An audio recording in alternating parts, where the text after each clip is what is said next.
jalankan segala perundang-undangan dan peraturan yang berlaku.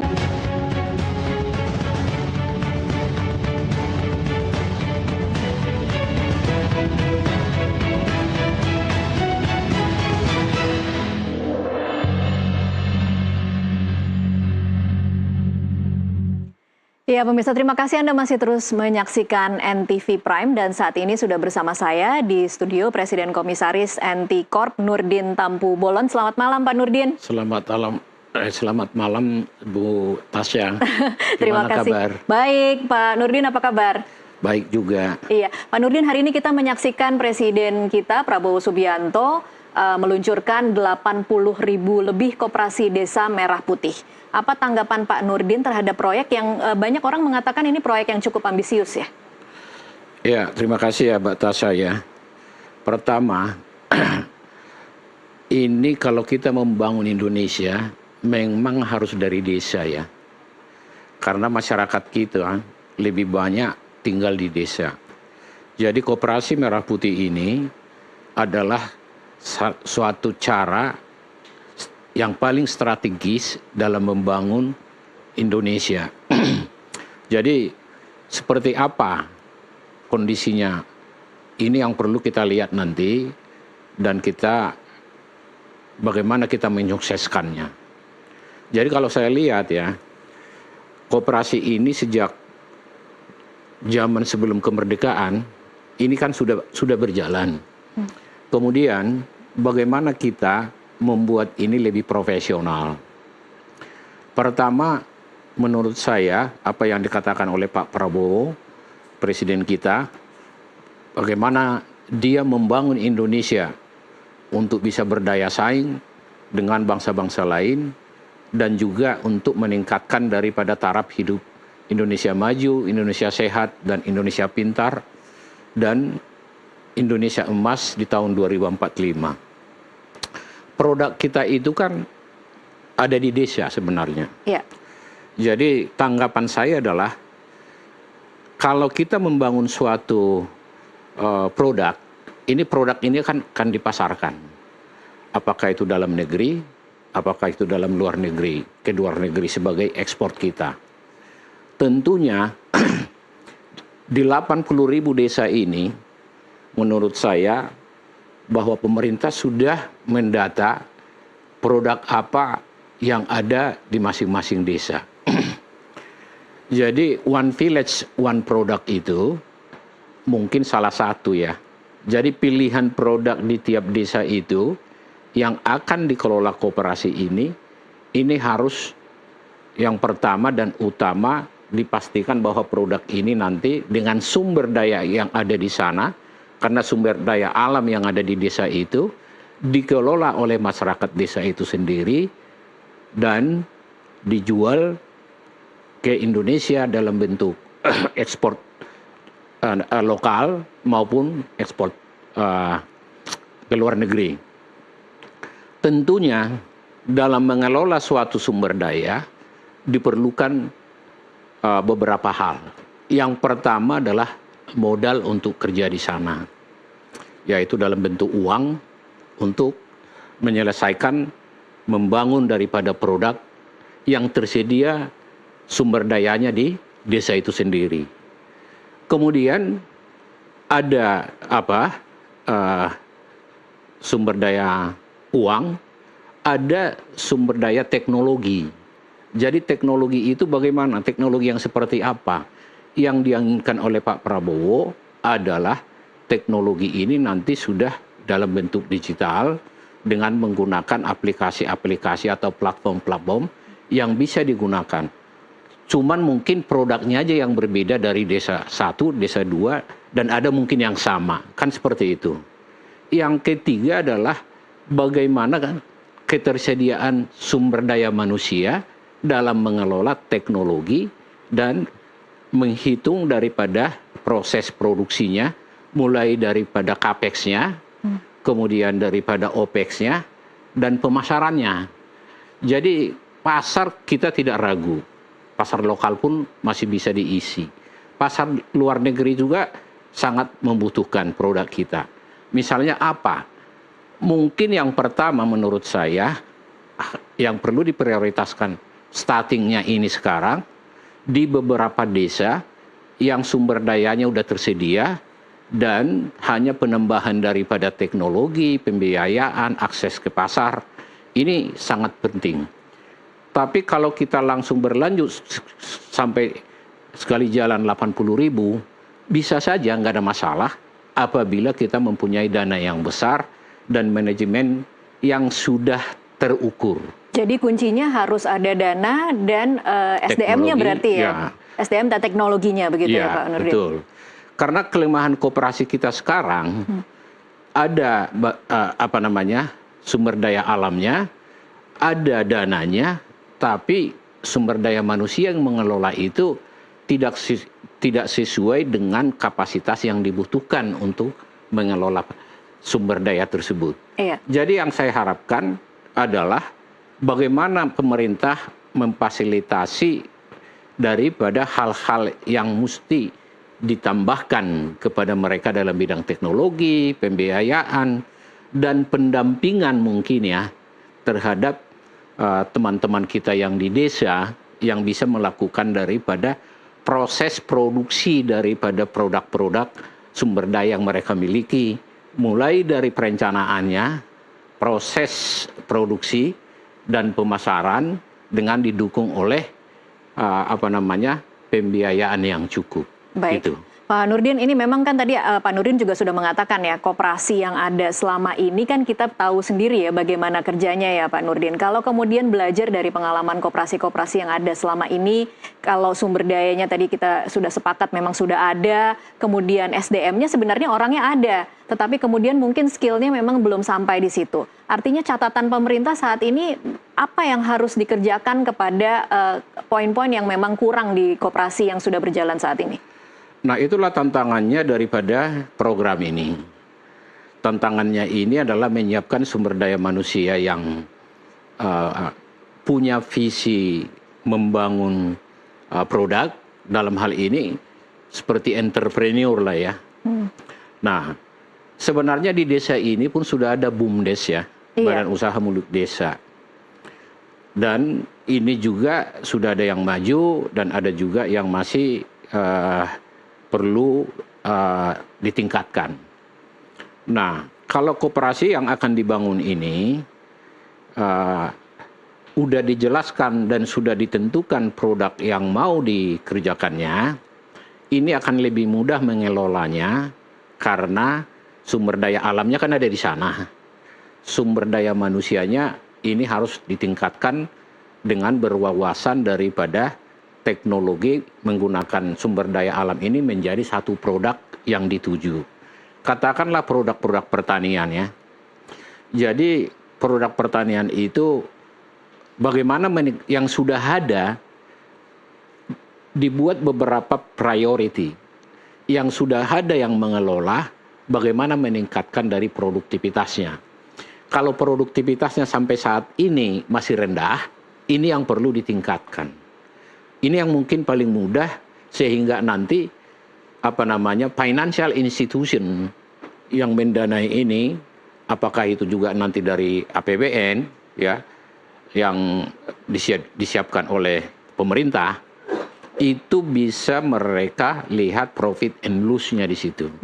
Dan pemerintah perlu memberikan daripada dukungan pendampingan daripada peningkatan produktivitas itu melalui training-training, melalui pemanfaatan mekanisasi atau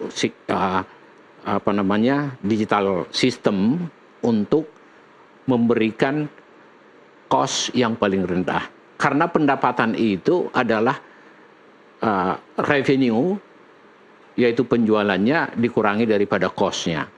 Nah, secara bisnis wise, kalau sudah koperasi seperti ini, itu akan dihitung. Memang ada dua manfaat di sini. Pertama adalah manfaat dari segi ekonomi, ya, yang akan didapat oleh masyarakat kita. Nah, manfaat awal dan manfaat lainnya adalah bagaimana mengucurkan dana ke desa itu agar ekonomi di desa itu bisa berputar. Ya.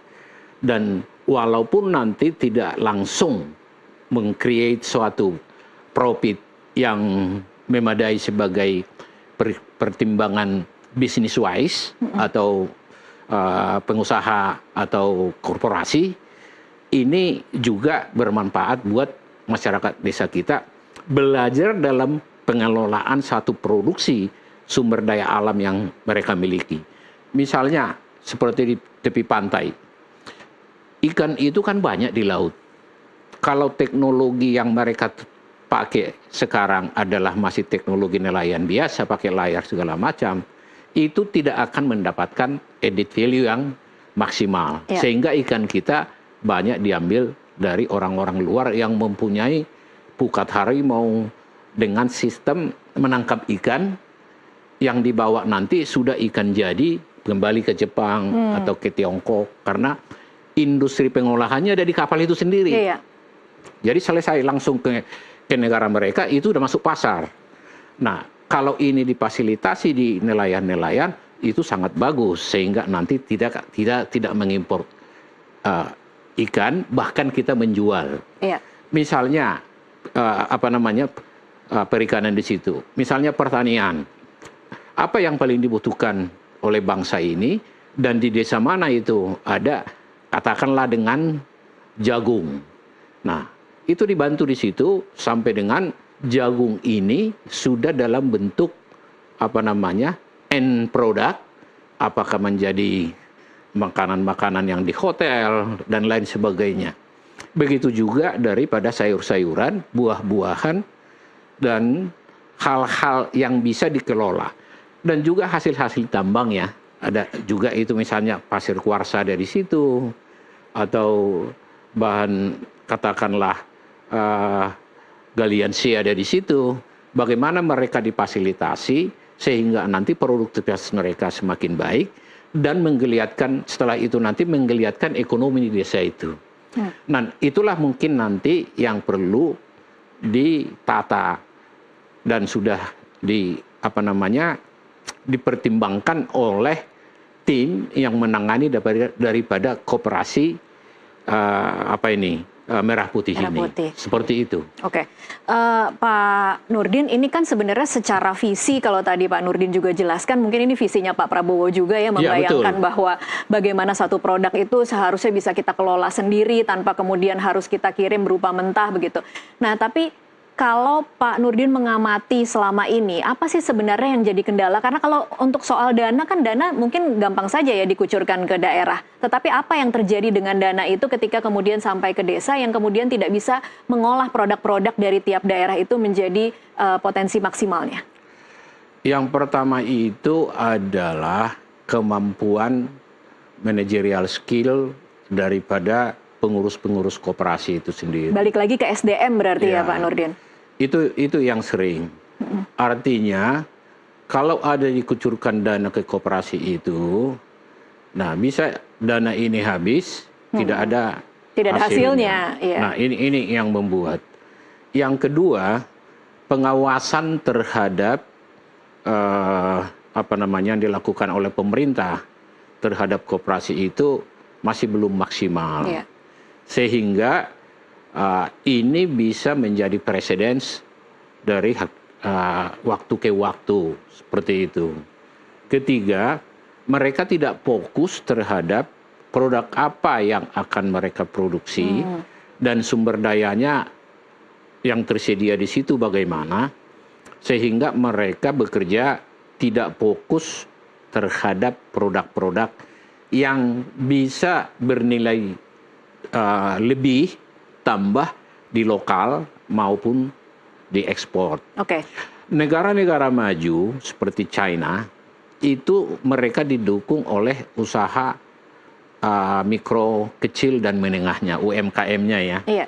Itu yang paling banyak memproduksi barang dan jasa yang diekspor oleh Cina lah katakan, maupun Korea maupun Jepang. Jadi apabila kita sudah melihat seperti itu, saya yakin Pak Prabowo melakukan ini sudah dengan kajian yang sangat bagus dan menurut saya sangat tepat. Tinggal bagaimana kita seluruh stakeholder dari Republik ini mendukung. dan membantu dan mengawasi serta melakukan namanya training-training dan vokasi-vokasi yang menuju kepada produk sumber daya alam yang ada di desa untuk bisa dikelola menjadi barang jadi dan untuk kebutuhan lokal dan ekspor. Nah, keinginan dari Pak Prabowo bagaimana meningkatkan taraf hidup ekonomi kita berdaya saing dengan negara-negara di dunia ini secara global ya. Secara global, bagaimana mereka tersentuh. Dan kemajuan Indonesia harus dari desa. Itu udah benar. Dan menurut saya Pak Prabowo sangat care terhadap itu. Sehingga saran saya terhadap tim yang mendukung ini dan juga di desa-desa, bekerjalah secara profesional, memanfaatkan, menghitung daripada profit and loss-nya, dan biaya-biaya yang masuk ke sana itu dilihat sebagai menghasilkan produksi dan juga menggeliatkan daripada ekonomi karena dana masuk ke desa. Gitu. Baik, Pak Nurdin, kalau saya ingin bicara spesifik soal SDM. Tadi karena kalau kuncinya adalah SDM, bagaimana SDM yang ada di daerah tidak mampu, kita melihat ini hari ini diluncurkannya 80.000 koperasi desa, Pak Nurdin. Meskipun memang yang kemudian benar-benar baru terjadi adalah kira-kira 108 koperasi yang sudah berbentuk sebagai koperasi. Nah, dalam bayangan Pak Nurdin, ketika kita harus menggenjot kualitas SDM, harus seperti apa Pak Nurdin? Apakah memang harus dari pusat dikirim dulu ke daerah, melakukan pendampingan, baru kemudian pelan-pelan bisa dilepas, atau memang kita harus tergantung dengan apa yang ada di desa dan kemudian kita lakukan pelatihan-pelatihan? Ya, ini pertanyaannya cukup bagus ini. Jadi gini, ini kan 108 yang sudah resmi punya dokumen perizinan dan lain sebagainya. Jadi yang perlu menurut saya ini hanya masukan kepada pemerintah maupun kepada koperasi-koperasi yang sudah terbentuk, 80.000 itu. Jadi kalau menurut saya yang 108 ini dibuatlah ini sebagai pilot project dulu. Pilot project dulu ya Pak Nurdin. Iya. Ini pendapat saya ya, bisa salah bisa benar. Jadi yang 108 ini dilihatlah potensi sumber daya alam seperti apa yang tersedia di tempat itu. Setelah itu dikaji produk apa yang akan dibentuk di situ, yang akan diproduksi di situ. Iya, baik. Setelah itu dilihat teknologi seperti apa yang cocok untuk melakukan itu. Dan kemudian pasar mana yang akan menerima daripada produk ini. Jadi 108 ini benar-benar harus didampingi dan kemudian dibantu dengan sangat detail ya Pak Nurdin. Betul. Dan setelah itu nanti ini sudah mulai berjalan, barulah menuju lagi bisa dibuat ekspansi daripada koperasinya. Baik. Karena kalau 80.000 sekaligus mungkin ini kan agak kewalahan dan membutuhkan banyak orang. Iya. Nah, itu dia. Jadi kalau pendapat saya seperti itu. Baik. Bagaimana yang 108 ini menjadi pilot produk dengan mensurvei sumber daya apa yang akan dikelola di situ, jadi produk apa yang akan dibuat dan kemana pasarnya ini. Baik. Nah, itulah yang dianalisis dulu, baru dikucurkanlah dana dalam pelaksanaannya. Training apa yang harus dilakukan, teknologi seperti apa yang akan dibuat, kalau bisa teknologi yang dikuasai oleh masyarakat di sana. Iya. Jadi teknologi yang lokal itu, lokal dan dibantu dengan yang lain, jadi teknologi ini harus menguatkan budaya mereka di sana supaya mereka menerima teknologi itu. Baik. Kan kadang-kadang mereka tidak mau menerima teknologi karena mereka bertentangan dengan budaya mereka. Baik. Jadi teknologi itu harus menguatkan budaya masyarakat yang ada di sana. Baik. Kita harus break dulu Pak Nurdin. Kita akan lanjutkan di segmen selanjutnya. Pemirsa tetaplah bersama kami.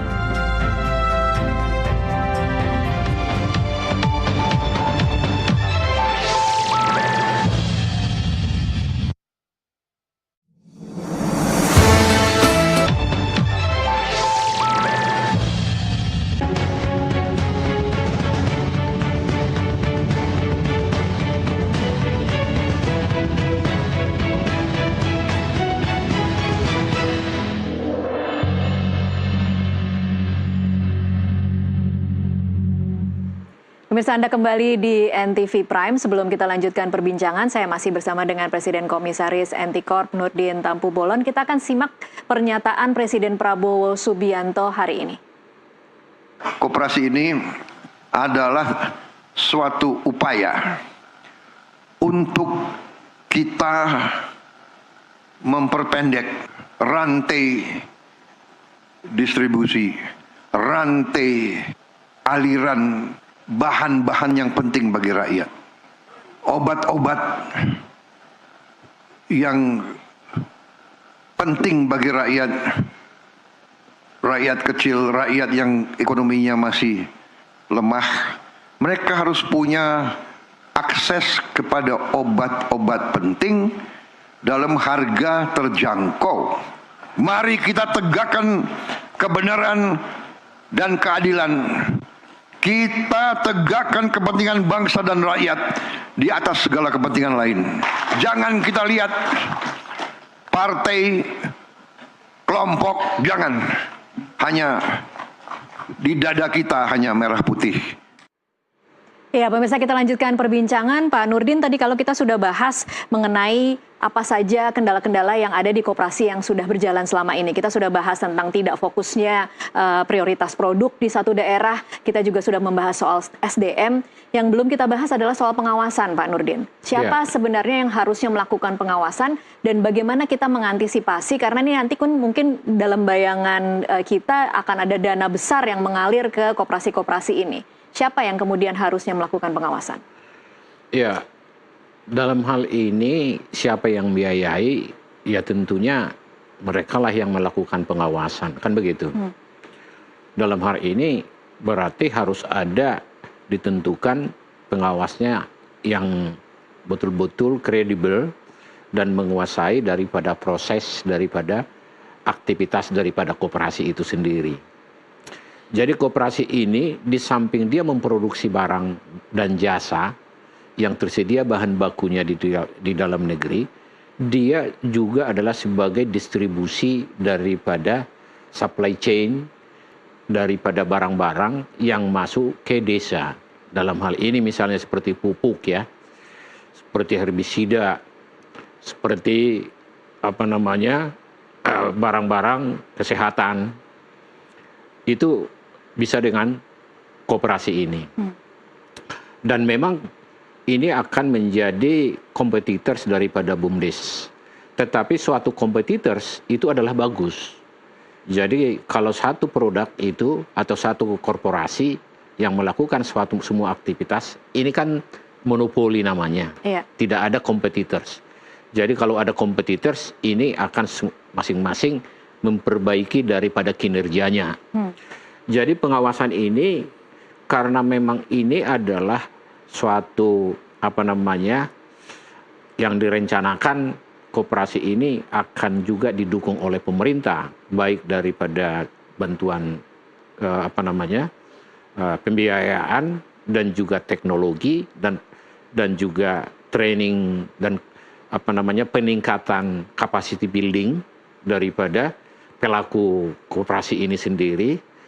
Ya tentunya pengawasan ini harus berfungsi dalam peningkatan produktivitas mereka, kemampuan mereka. Dan untuk melakukan capacity building ini juga, peningkatan kemampuan mereka, ini bukanlah sesuatu yang mudah. Ini harus juga punya pendidikan yang cukup di dalam mengelola. Apabila dana yang dikucurkannya dan produk yang akan diproduksi dan juga menjadi supply chain management daripada produk-produk yang masuk ke desa itu, ini adalah sesuatu yang besar. Seperti yang saya katakan tadi, kalau tujuannya itu adalah pure business, itu beda lagi, itu berfungsi sebagai korporasi atau BUMDes. Karena ini adalah koperasi yang sudah diatur dalam Undang-Undang Dasar kita sejak 1945 oleh Bung Hatta, bahwa koperasi itu adalah soko guru ekonomi Indonesia. Nah, bagaimana ekonomi di sini diartikan berarti harus membuktikan daripada ekonomi dalam peningkatan produktivitas daripada saudara-saudara kita yang tinggal di desa. Dalam hal ini bagaimana pemerintah melihatnya, pengawasan-pengawasan dan peningkatan capacity building sehingga nanti bisa meningkatkan institutional building daripada koperasi sendiri. Iya. Nah, dalam institusionalnya ini sekarang koperasi kan. Jadi pelaksana-pelaksana yang melakukan seperti itu, apakah ini ditangani oleh Kementerian Koperasi atau ada badan tersendiri? Saya dulu adalah sebagai pimpinan Komisi 6 dan membawahi Kementerian Koperasi pada saat saya di sana 2 periode di DPR, dan saya sebagai pimpinan di Komisi 6-nya, saya tahu sendiri bagaimana koperasi ini kesulitannya di dalam menangani satu produk yang didapatkan. Pertama itu yang paling strategi daripada mencapai daripada target tadi itu atau produk tadi itu, ini masih harus didukung dengan capacity building terhadap mereka. Jadi kalau pemerintah tidak melihat ini, tapi saya yakin bahwa pemerintah sudah melihat ini dan sudah membuat satu solusi untuk itu.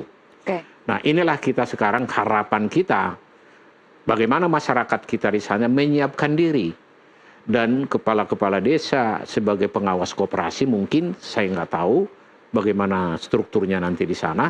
Ini juga harus di capacity building dia di situ. Dan juga pelaksanaannya.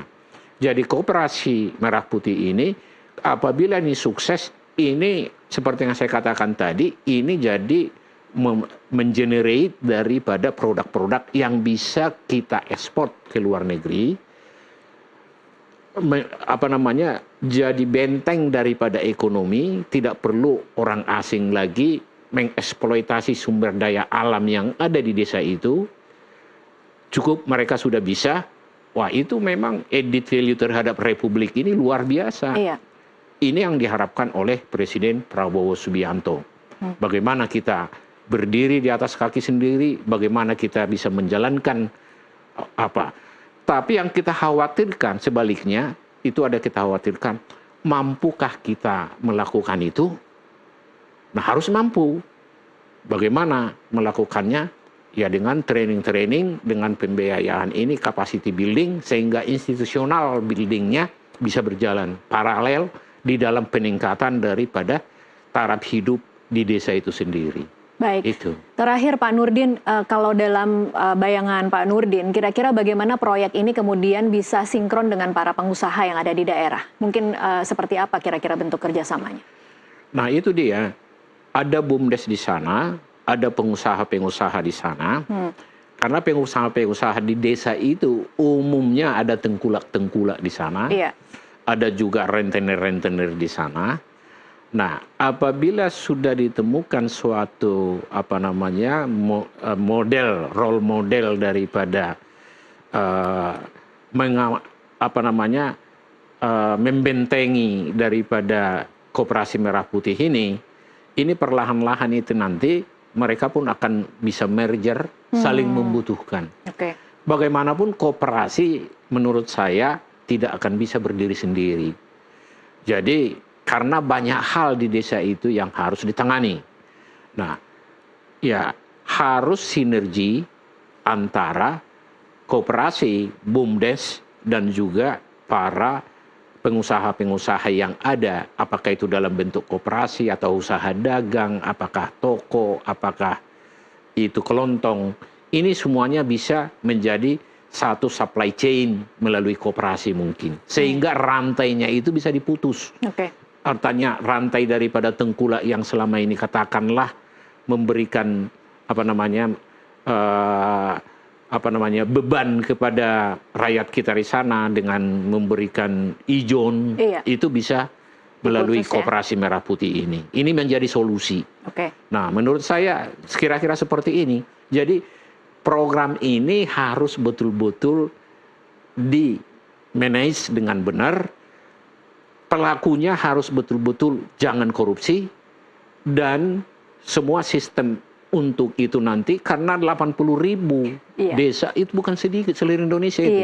Kalau nggak salah, kita punya desa itu sekarang ya, mudah-mudahan saya nggak salah, lebih dari 80.000, mungkin 820.000 atau gimana. Ini 80.000 akan dijangkau seluruh. Ini kan seluruh Indonesia. Kalau desa ini sudah makmur, ya Indonesia makmur, Mbak Tasya. Gitu loh. Baik, kita sama-sama nantikan bagaimana nanti sistem kerjanya seperti apa dan juga kita sama-sama awasi ya Pak Nurdin bagaimana pelaksanaannya. Baik, terima kasih Pak Nurdin untuk waktunya bersama kami di NTV Prime. Terima kasih Mbak Tasya. Dan pemirsa tetaplah bersama NTV Prime. Usai jeda kami masih akan kembali dengan sejumlah informasi lainnya sesaat lagi. Terima kasih.